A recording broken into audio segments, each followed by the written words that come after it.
Welcome to this the 23rd class in our physics of materials course.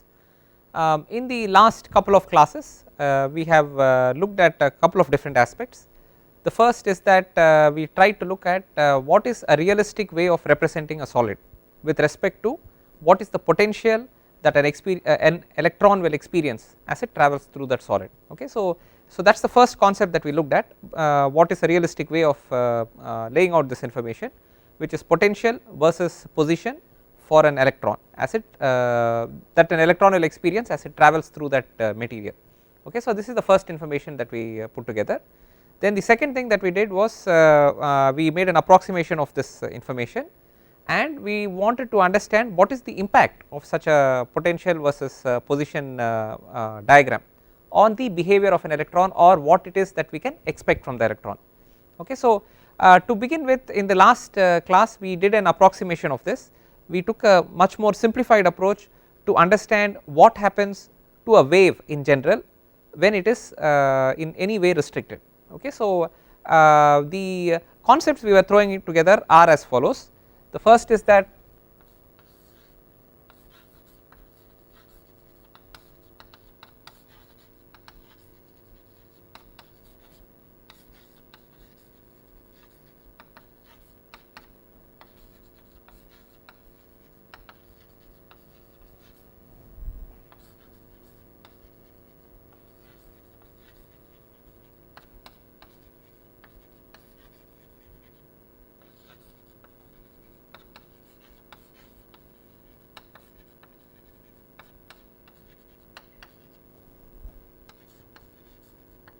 okay, so the first is this realistic picture of potential as experienced by an electron as a function of position in a solid. For this we also used a simplified one dimensional solid. So we have not really looked at a 3-dimensional solid in all its detail, but it was sufficient for our purposes of discussion to look at a one dimensional solid. Then we made a reasonable approximation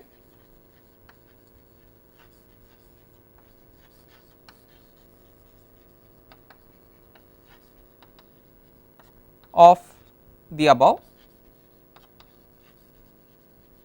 Okay, so point number 1.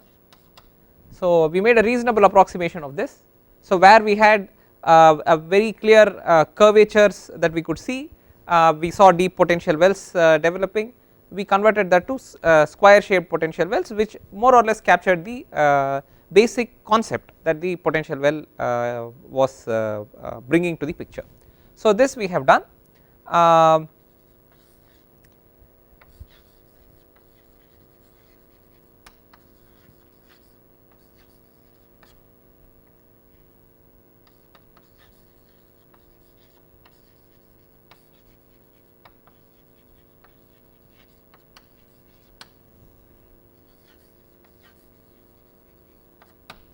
We recognize the idea of confinement of electrons. Okay, so what we have basically recognized is the fact that only when an electron completely leaves the solid and goes away, it is a truly free electron. There are a number of electrons which are actually trapped within the solid, so they are not truly free electrons. But amongst the electrons present within the solid, there are electrons which can run through the extent of the solid but cannot leave the solid. So they are confined within the extent of the solid. Okay, so so those are electrons, which is what we are looking at when we are discussing electronic conduction and so on. They are electrons which are within the solid, they have not escaped from the solid, and so therefore we describe them as being electrons which are confined within the extent of that solid, whatever the extent of the solid. It may be meters, it can be centimeters, it could be a millimeter, does not matter. It is a physical constraint we are placing, that the electron has to stay within that physical constraint, which is what we are experiencing in a real world terms as a physical object that we look at. Okay, so those are electrons which are confined. So we recognize immediately that there is this concept of confinement of an electron, and in terms of the electrons that are participating in the electronic conduction process, that we believe participate in the electronic conduction process, they are confined by the extent of the solid. We also realize that in terms of confinement there can be a even more severe level of confinement, and those that is a level of confinement that affects all the other electrons which are trapped with the ionic core. Okay, so those are the bound electrons, so to speak, which belong to every single ionic core present within the solid. So those are electrons which are trapped within the dimension of that ionic core, okay. So they are not even free to run the extent of the solid. So if you have a meter long solid, vast majority of the electrons can never access that meter long distance, they are stuck to within 1 angstrom of the location of where that ionic core is, roughly speaking, okay. So that is also confinement, the concept is the same, that there is a physical region within which the electron has to stay, the only difference is the extent of that physical region, okay. So the nearly free electrons run through the are confined to within the solid which is in the scale of a meter, the bound electrons are confined to that ionic core which is in the scale of an angstrom. So that is the difference, but the concept is that they are confined, okay. Then we recognize that to understand the behavior of electrons under those circumstances where they have been confined by whatever degree of confinement, we would like to look at the quantum mechanical aspects of the effect of confinement on those electrons. We took an analogy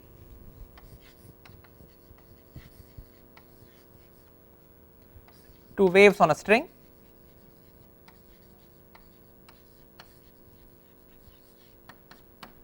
okay, and we looked at two possible cases. In one case the string was such that one end of the string was free, only one end of the string was held, and therefore we noticed when we discussed that example that in that circumstances the wavelength that could be supported on that string, there was no restriction on that wavelength, you could support just about any wavelength you wished on a string which was held only on one at one location, okay. So under those circumstances we say that there is no variation, there is no gaps in the wavelength, that there is, or at least there is no wavelength that we can say upfront cannot be supported by that string, and as long as you have an energy relationship to the wavelength, and then as long as you have an equation which relates energy to the wavelength, as long as the wavelengths can take any value, the energy can also take any value, because there is a direct relationship, right.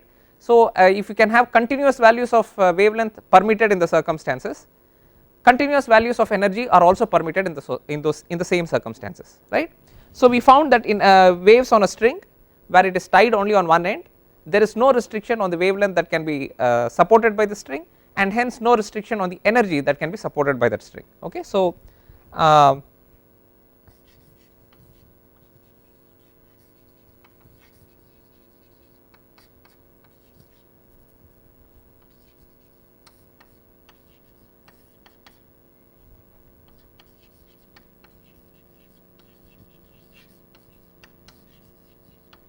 so analogy to waves on a string, we found that there are no restrictions on the value of wavelength or energy that can be supported by the string if one end of the string is free, okay.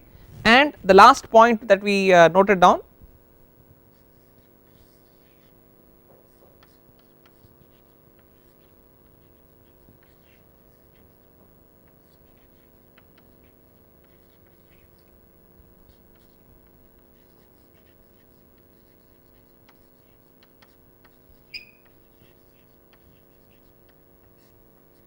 okay.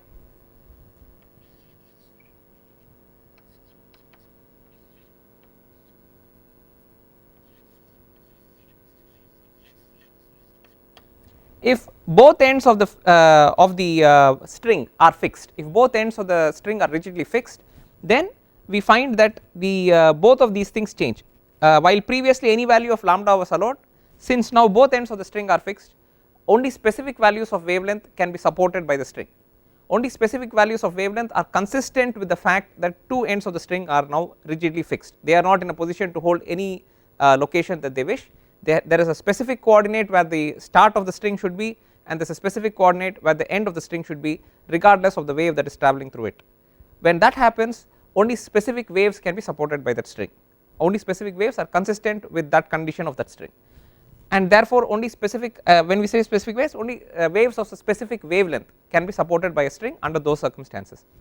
And since the wavelength has a direct relationship to energy, we end up with a situation that since only particular values of wavelength are permitted on the string, correspondingly only those particular values of energy are permitted on that string, okay. So we have moved by simply placing one additional restriction on the string, by moving from a situation where only one end of the string was fixed to a situation where both ends of the string are fixed. we have moved from a situation where all values of energy are permitted in the system to a situation where only specific values of energy are permitted in the system. In between, the energy values are not permitted in that system, cannot be supported in that system. So, okay, so there are specific values of energy that are permitted and other values of energy are not permitted. So, the last point, if ends of the string are fixed, both ends of the string are fixed, quantization of energy results. This basically captures the idea that when you have confinement, okay, so the idea that there is a potential well and an electron is trapped within that potential well is actually analogous and corresponds to the situation that both ends of the string are actually tied. Because there is a potential well, the electron cannot come out on either side of that potential well, it is stuck with that potential well as long as that is a deep potential well, okay. So, as long as it is a deep potential well, basically the electrons are stuck in that potential well. So, at least at one level of analysis we can look at it in that circumstances. When an electron is trapped in the potential well, if you treat the electron as a wave and as opposed to as a particle, then the wavelength corresponding to that electron will have to be such that it will behave in a manner very similar to a string that has been tied on both ends, because the potential well is there on either side, it is stuck within that potential well, it is very similar to a string that has been tied at both ends of within that potential well. Therefore, whenever there is confinement of an electron, in other words whenever an electron is trapped in a potential well, there quantization of its energy occurs, okay. So, that is a very fundamental principle that we discussed and we finished off last class with that concept, that confinement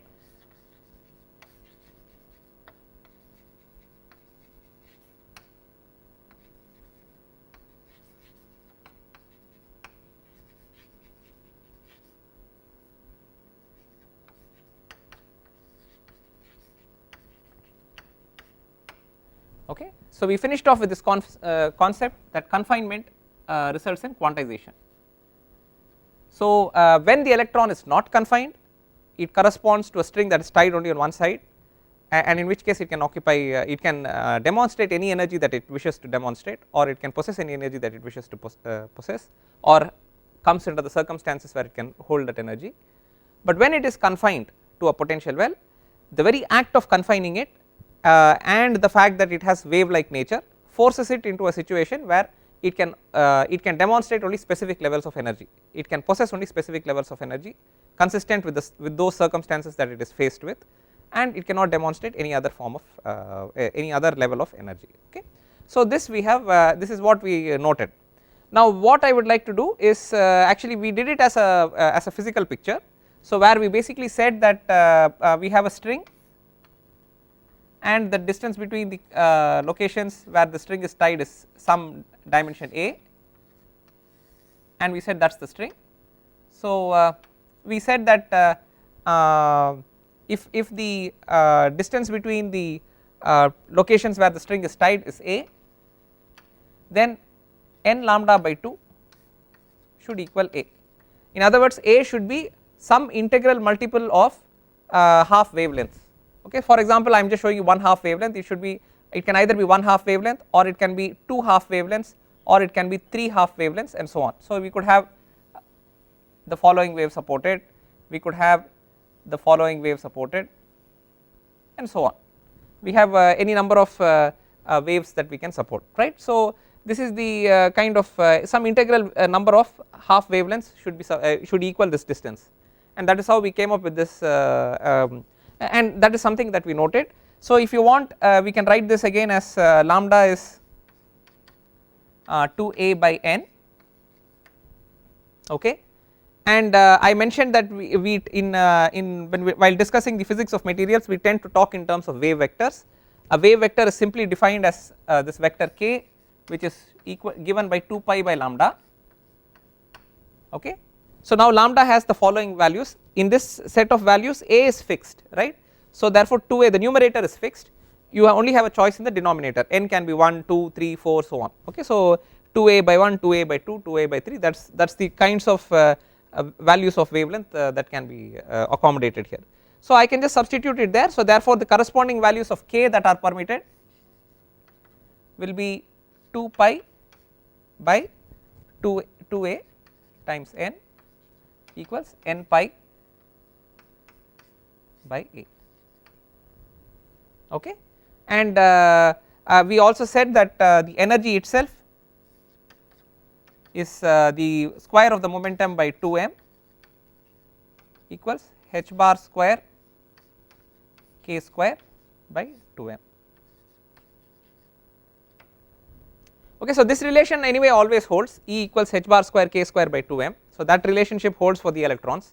The only question is what is the value in this, again h is a constant and therefore h bar is a constant because h bar is simply h by 2 pi, okay, so h bar is h by 2 pi, so h is a universal constant, Planck's constant, therefore h bar is a constant.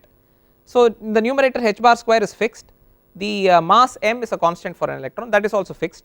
So the real relationship is between E and K, that is really the relationship that is there.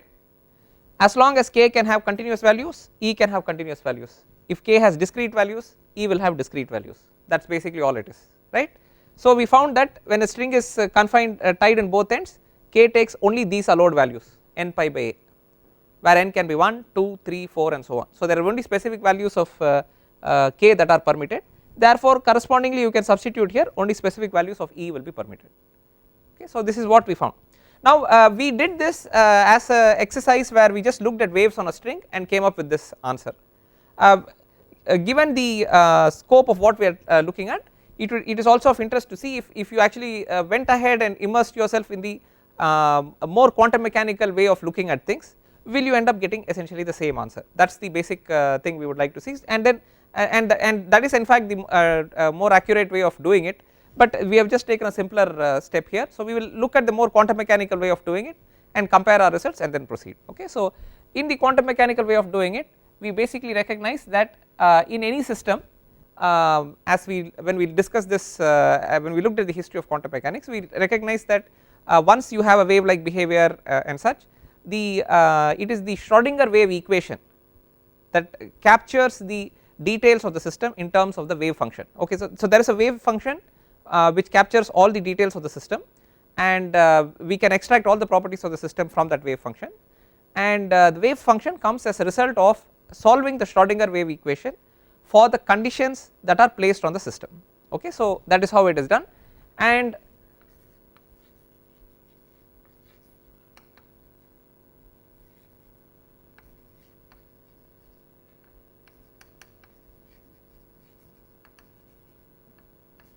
okay. So we will have a Schrodinger wave, we will write the Schrodinger wave equation, and for our purposes we are looking at a one dimensional solid, so we will write the equation also in one dimension, and then as indicated before, the form of the result is essentially what we are interested in, and the form and the significance of the result is what we are interested in. You can extend it to 2 and 3 dimensions and get yourself a more realistic result with respect to a 3 dimensional solid, but the basic form of the equation is what will come out of this analysis, okay. So we have the Schrodinger wave equation is simply written as minus h bar square by 2m d square xi of x by dx square, okay, plus v of x xi of x equals e of xi of x, where xi is the wave function and represents the details of the wave that the system is corresponding to. So we are actually looking at the wave function of the electron essentially in this case, the electron under whatever circumstances that we are placing it under. So we have this situation. Now the first we have to do, what we have to do with this equation is, we have, as I mentioned earlier, this equation is not something that you can derive, it is the original, it is like a fundamental principle. In fact it is simply another way of stating the conservation of energy is essentially what it is telling you. It simply tells you that the total energy of the system is a sum of the potential energy of the system and kinetic energy of the system. That is basically the information that is being provided through this equation, and therefore in that sense it is the fundamental principle and you can't really derive it from any starting point. You can merely show that it is consistent with any other starting point. You can start with any other starting point, you will find that the expressions you come up with when you substitute here will work out right. So therefore you can sort of show that it is consistent, but you cannot really derive it from anywhere else. So now what we need to know is, we need to understand what is potential as a function of position and introduce that into the system. In the first case we will look at truly free electrons or free electrons if you want to call it, these are electrons that have escaped the system, these are electrons that have escaped the solid, okay. So therefore they are not in the solid, and they are free to roam anywhere else, and where when we say anywhere else, what exactly we mean is that the potential is 0, okay. So they are roaming in a region where the potential they are experiencing is 0 as a function of position regardless of where they are out of the solid, so they are out of the potential wells that correspond to the solid, they are free to roam around the rest of the universe, and for the purpose of our discussion the rest of the universe is a flat potential equal to 0 atmosphere, so to speak, okay. So therefore this V of x term is 0, alright. So we actually have minus h bar square by 2m d square xi by dx square equals E xi of x, okay. So if you rearrange it a little bit, you will have d square xi by dx square equals 2me or minus 2me by h bar square times xi of x,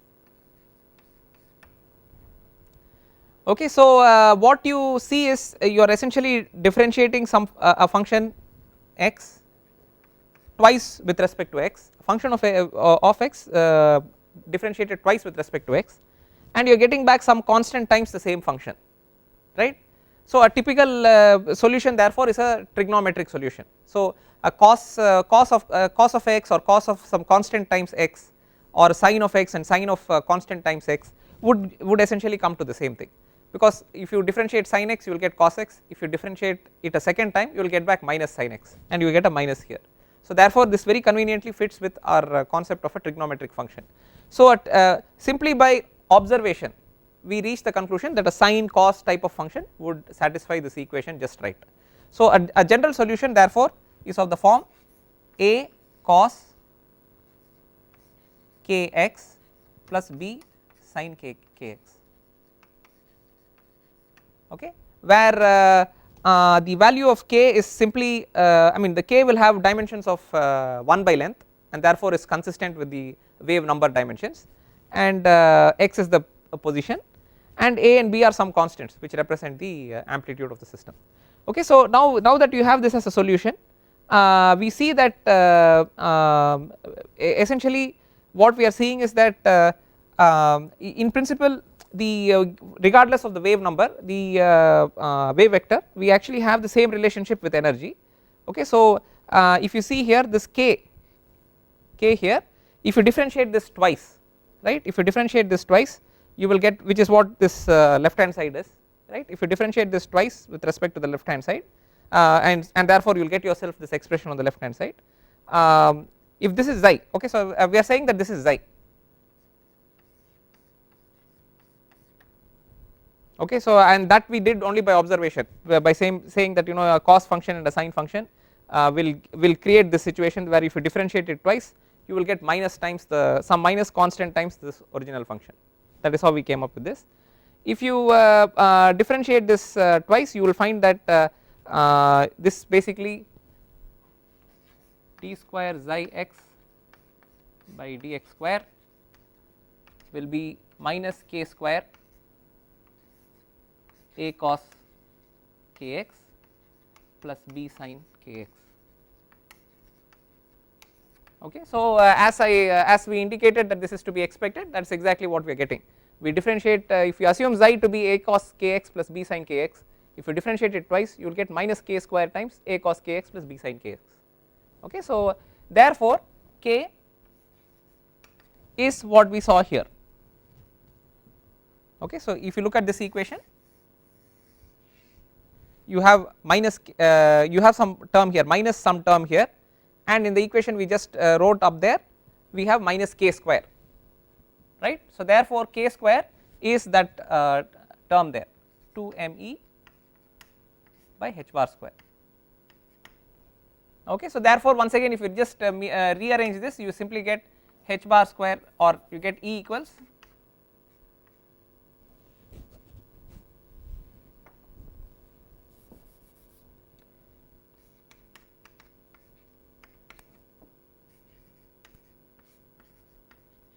okay. So we get E equals h bar square k square by 2m, and that is the same as what we have written earlier on when we were talking of, we just said that we just looked at energy, we looked at wavelength, and we looked at the momentum, we wrote p square by 2m. So we come up with this equation. So therefore for an electron that is free to run across, that is a really free electron where it is experiencing only a potential of V equal to 0 everywhere, okay. So there is no specific location, all across the universe it experiences V equal to 0. When you face such an electron, you find that its energy works out to this h bar square k square by 2m, and not just that, the way this solution is written, we have come up with an equation for this solution for this xi. So we wrote xi of x equals a cos kx plus b sin kx, and we found that based on the only condition that is placed on the system, which is that V equals 0 everywhere, okay. Based on that condition, this equation satisfies our Schrodinger wave equation, or is a solution to our Schrodinger wave equation for all values of x and all values of k, I am sorry, for all values of x, okay. So that therefore the no additional requirements are being placed on this equation. The equation as it is written here is already a solution for the problem that we are looking at, alright. In other words, there is no restriction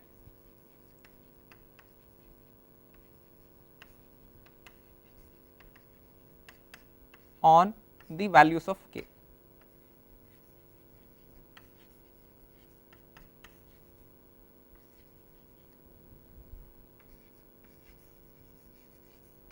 Okay, so the way it is written, as long as it is a cos function and a sine function, it does not really matter what this value of k is.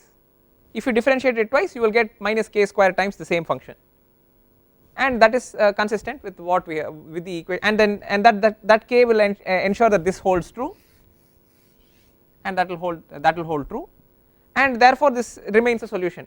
We have no restrictions on the value of k, okay. So this k is free to take any which value it wants.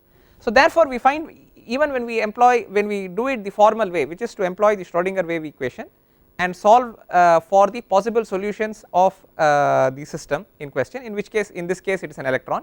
When we look at a free electron which is ready to run through the entire space that is allocated to it, the solution brings out the fact that there is no restriction on the value of k, and therefore the wavelength that can be adopted by those electrons has no restriction.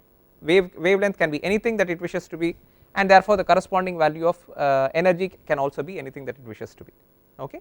So all values of energy are permitted, all values of k are permitted for a free electron, okay. A truly free electron, all values of energy are permitted, all values of k are permitted.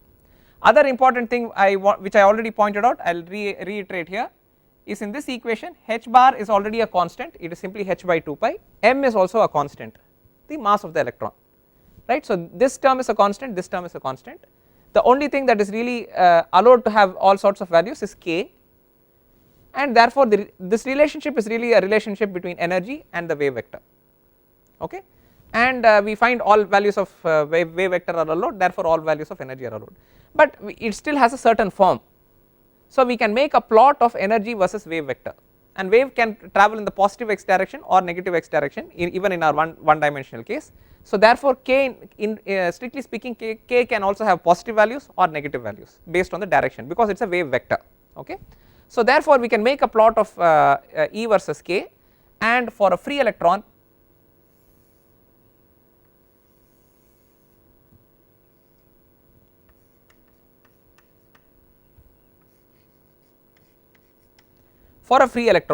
E versus k is simply a parabola, and what we are going to see is a behavior that looks like this.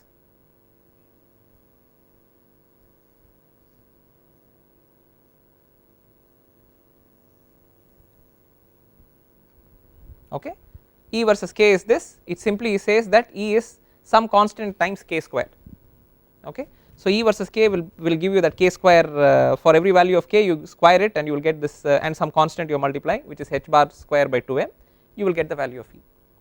So the few things to note here are, this is an E versus k relationship, and it is a continuous relationship because all values of k are allowed. Every value that you can think along this x axis is permitted value, therefore all corresponding energy values are also permitted. Therefore this curve consists of, so all the valid points of energy for the system continuously follow versus and k actually are form of are part of this continuous curve. There is no discontinuity in this curve, there are no gaps in this curve, it is a continuous curve all the way across, okay. Even as it is drawn it is continuous, but all the more so because all values of k are permitted, all values of E are permitted, and therefore this curve consists of continuous points, there is no discontinuity in this curve, okay. So that is the important information that we wish to have. So as we step back here, what we have seen so far is we have used the Schrodinger wave equation to deal with the problem that we are dealing with, as opposed to simply looking at a string, and we find that the solution we are arriving at is exactly the same. The energy versus k relationship is works out to be the same, and also the idea that there is no restriction on k again comes out of the Schrodinger wave equation also. So our analogy, which is in fact I mean this is the more rigorous way of doing it, the analogy is simply an analogy, and it turns out that our analogy is acceptable because it is giving us the result that we are interested in, okay. So that is what we have seen. Now we will look at the next case, which is that we are now confining the electron to a potential well, and then we will see again, we will start with the Schrodinger wave equation and see if the solution that we are getting from the system is consistent, is also similar to what we got in the analogy that we did of a string tied at two ends. So we will now look at a case now where an electron is trapped in a potential well.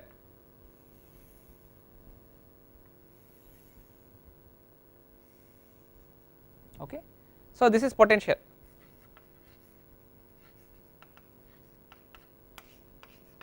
This is position. For ease of calculation, we will take some symmetric position, we will call this the origin. So this is 0, and we can go to plus a or minus a. Okay, so we have this situation. Now when we say it is trapped in this potential well, we will look at one extreme case where basically the potential well is so deep that it is truly trapped there, the electron cannot come out of it, okay. So when we say trapped, for the purposes of our calculation, what we have to say is that if you try crossing this position x equal to a, the potential experienced by the electron is actually infinite, okay. So therefore the potential well is very deep, okay. So if it crosses on either side of this barrier, the potential is infinite, and therefore the electron cannot exist on either side of this barrier. Therefore the electron can only exist within this regime where you have a potential well, okay, and within the potential well we will say that the potential is 0, okay. So we have a potential that is 0 here, and it is infinitely high on either side of the potential well. So therefore the electron cannot show itself up on either side of the potential well, it is stuck to staying within this potential well where the potential is 0, alright. So under these circumstances, let us look at the Schrodinger wave equation and see what the solution tells us. So the same thing we write, minus h bar square by 2m d square xi by dx square plus v xi v of x xi of x. So this is also function of x equals e of xi of x. Once again our analysis is quite simple, actually as long as it is within this potential well, the potential is 0, that it experiences is 0, therefore this term evaluates to 0, okay. When it is outside the well, the potential is infinite, and therefore we no longer are in a position to solve it, it does not really exist in those conditions because it is too high a potential for it to come there. So this term works out to 0, so we have minus h bar square by 2m d square xi of x by dx square equals e of xi of x, and so we see a similar situation coming up now, which is that d square xi of x by dx square equals minus 2 me by h bar square xi of x. So in fact up to this point, in fact the solution looks suspiciously the same as the previous case that we looked at where an electron is completely free, okay. So there is a suspiciously similar look to this derivation so far, but there is a detail here which is what makes the difference, okay. So right now the form works out similar, therefore the same reasoning that we used previously still holds. xi of x of the form a cos kx plus b sin kx will satisfy this equation, alright. So it will satisfy this equation. Now so up to here we are exactly in the same state of derivation as we derived just a short while ago. This is where the difference begins to come. The difference is that previously there was no additional condition on the system, we simply said potential is 0 everywhere, therefore our discussion ended more or less with this equation. This equation gave us, said that there is certain k and all k values are permitted, therefore all energy values are permitted and so on. So discussion actually ended with this equation. Now we have an additional detail. The additional detail is that there are what are often described as boundary conditions, okay. In all these problems we talk of boundary conditions. Here there is a boundary condition. The boundary condition is that the potential past this point minus a is infinite and the potential past this plus a is also infinite. For us to be, for this, therefore the therefore the probability of existence of this electron on either side of this potential well is 0. For that to happen, this xi of x, the function, this the wave function that we are deriving here, the xi of x should come to 0 at exactly this point and come to 0 at exactly this point, okay. So if it were non-zero we would have a discontinuity, so this work, and which is not consistent with the physical picture of the system. So for it to actually drop to 0 past, for us to guarantee that the wave function is the probability of finding an electron outside this region is 0 and outside this region is 0, for that to happen the wave function whatever it is in between should drop to 0 at minus a and drop to 0 at plus a. After that you can say that at that point it probability drops to 0 and then it stays 0 past that point. Therefore we are saying that xi of a equals 0 and xi of minus a equals 0. So these are two conditions that we did not previously have in our derivation, we now have them, xi of plus a is 0, xi of minus a is 0. So therefore there is an additional thing that we can do with this equation, okay. So we can write a cos ka at as when we look at the positive a condition plus b sin ka equals 0,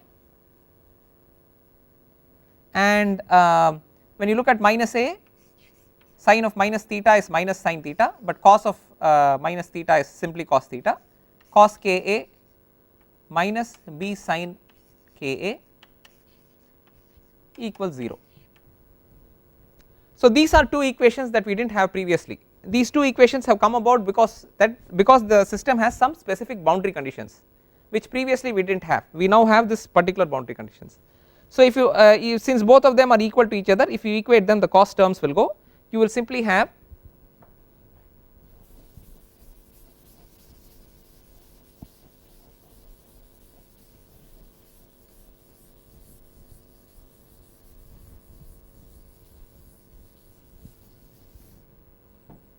we will simply have 2b sin ka equals 0,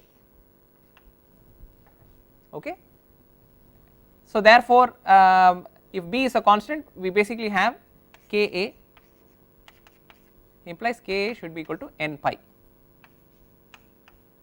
it is a sine function. So as you are aware, whenever it is some integer times pi, when the argument of the sine function which is this ka, when k equals some integral number of pi, sine of that argument works out to 0, okay. So sin n pi is 0, so therefore k equals n pi for us to get this to be 0, okay. So therefore k equals n pi by a, alright, and this is exactly the result that we got previously when we looked at that string. We looked at that string and we said that at that point we said that n lambda by 2 should equal a when we looked at that string, and therefore lambda is 2a by n implies k equals 2 pi by lambda is n pi by a. This is what we wrote for the string and this is what we just arrived at using the Schrodinger wave equation. Okay. So Schrodinger wave equation gives us this, the string also gives us the same result. So the analogy is reasonable at least for the problem that we are dealing with. Okay. So more importantly we have a result which we have to look at. Again what it means is that now the only values of k that are allowed are specific values of specific values corresponding to this side, where n can take values because n is an integer. Okay. So only then this is true. Okay. If n is not an integer, this is not true. I mean I cannot write k is some arbitrary number here times pi, where that number is not an integer, and then expect sin k to be equal to 0. That is not going to occur. So this can occur only when n is an integer, which means now when you rearrange it and you write it as n pi by a, k can only have values of pi by a, 2 pi by a, 3 pi by a, 4 pi by a, and so on. It cannot have values of 1.1 pi by a, 1.7 pi by a, all those values are not permitted. After 1 pi by a, the next value that it can have is only 2 pi by a, and then only 3 pi by a, and so on. Okay. So k therefore now has distinct values, distinct discrete values. So therefore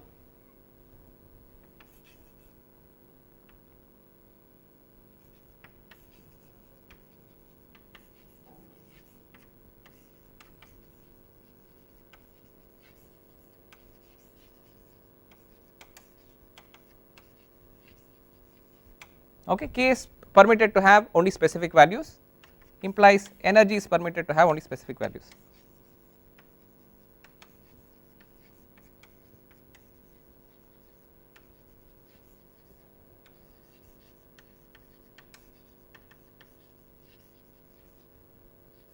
Okay. So it is only permitted to have specific values. However, the relationship between E and k remains the same. The E is related to k using E equals h bar square k square by 2m. Okay. So this equation has not changed, this equation still holds. Only difference between the previous case and what we are currently considering is, previously k was allowed to have any value it wished to have, therefore E was allowed to have all the corresponding values of energy corresponding to values of k. Now we have a situation where k is permitted only specific values. So based on this relation, E is permitted only the corresponding values, it is not permitted any intermediate value, simply because k is not permitted any intermediate value between pi a and 2 pi by a. Correspondingly energy is also permitted only the value corresponding to pi by a, and the next value of energy that is permitted is the value corresponding to 2 pi by a. Okay. So that is the difference, specific values of k only are allowed, therefore specific values of energy only are allowed. Therefore we see even through the Schrodinger wave equation approach, we find that when you confine an electron, the energy values that it can demonstrate or adopt or display are specific, they are quantized, they are the description that is used is it is quantized, it is not continuous, it is specific and discrete, and that process is called, it has been quantized.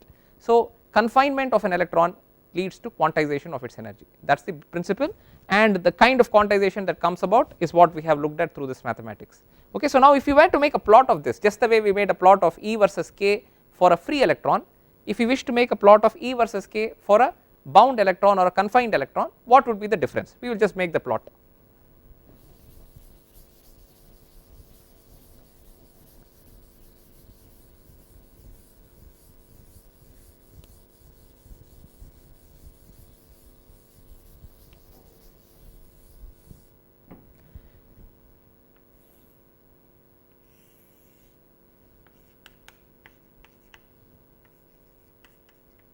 Okay. So we have E versus k, I said that the relationship is still the same, so E equals h bar square k square by 2m,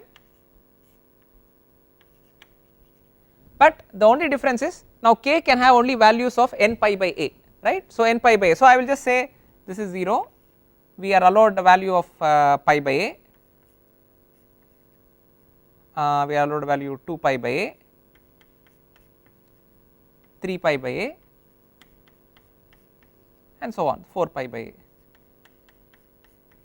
Similarly we can come here, minus pi by a, minus 2 pi by a, minus 3 pi by a, minus 4 pi by a. So corresponding to each one of them, if you see, you will find that the energy values will have some specific value here, E corresponding to pi by A will work out, if you use that formula you will get some value here, similarly you will get a value here, okay. Then for 2 pi by A you will get a value that is above, you will get a value that looks like that, 3 pi by A you will get some value there, 4 pi by A you will get a value there.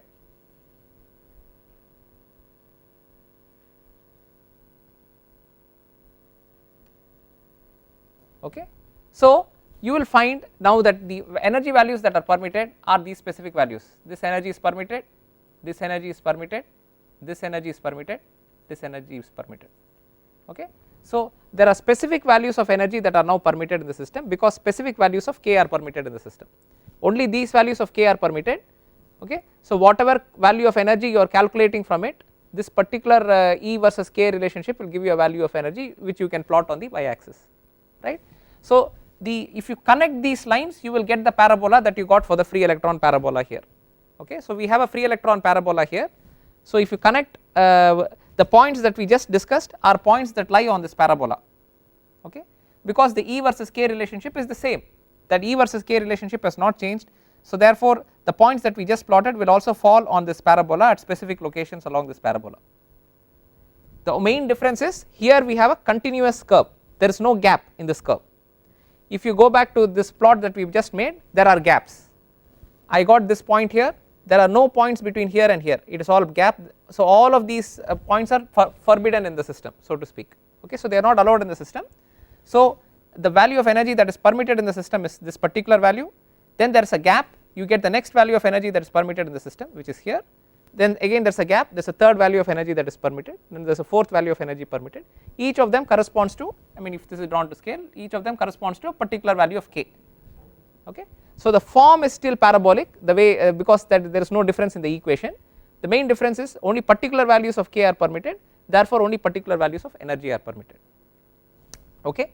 So, this would still, the general form is still the same form, fine. So, we find that now because of confinement only particular values of k have been permitted, and therefore because of confinement the energy has become quantized, the energy levels permitted in the system have become quantized, alright.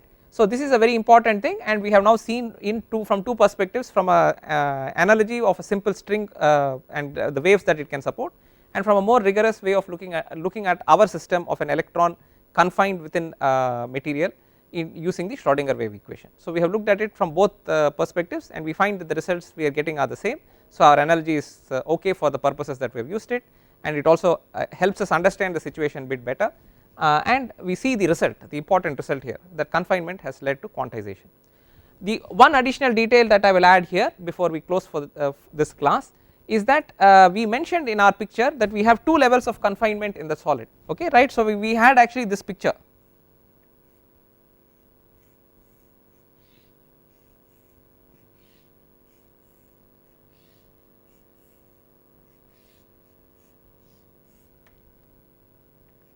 So, we recognized, so this is potential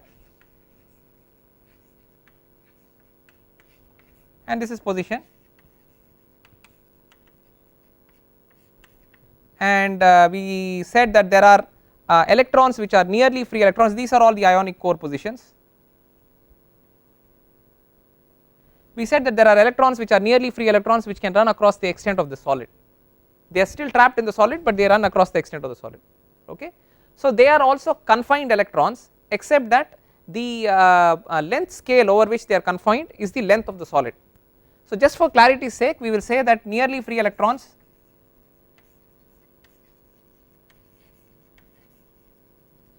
confined within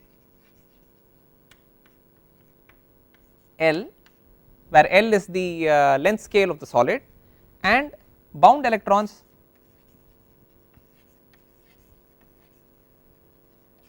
confined within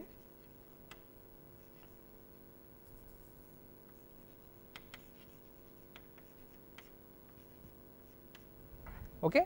So, bound electrons are confined within the width of that this potential well which is A, and the free electrons are confined within length scale of L. So the extent of confinement varies between whether it is bound or it is free or nearly free. Okay, so nearly free electrons are confined within length scale of L, nearly bound or bound electrons are confined within the length scale of A, and A is very small. A is of the in the angstrom level, L is in the meters level.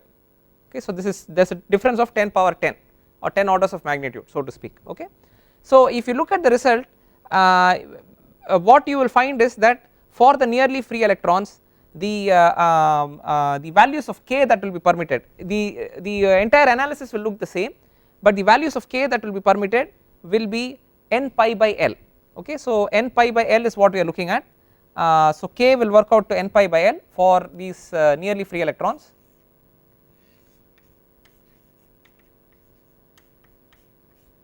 Allowed values of k, and for bound electrons it works out to n pi by A, right. So k values here are n pi by L, k values here are n pi by A. The form is the same because it is the same kind of derivation, and that is how we arrived at those two values. The difference is that you have a very small number in the denominator here, you have a very large number in the denominator here. Okay, so the k values are spaced very close to each other because of this large value of L in the denominator. The impact of n is relatively small. Okay, so the L is a large number, or relatively speaking the k values, so one value of k that is permitted and the next value of k that is permitted are very close to each other because the denominator is very large. Here, because the denominator is very small, the one value of k that is permitted and the next value of k that is permitted are reasonably well separated. Okay, so what happens is you still see a discrete nature of E versus k relationship for both the nearly free electrons as well as for the bound electrons, because both of them are experiencing confinement. The difference is that because the nearly free electrons are confined over a larger length scale, the spacing of these points is closer. Okay, it is much closer because it is pi by L, 2 pi by L, 3 pi by L, 4 pi by L, and L is a very large number, therefore the spacing between those points becomes closer. Whereas when A is when you look at the bound electrons, because A is a very small number, pi by A, 2 pi by A, 3 pi by A, 4 pi by A are separated apart more.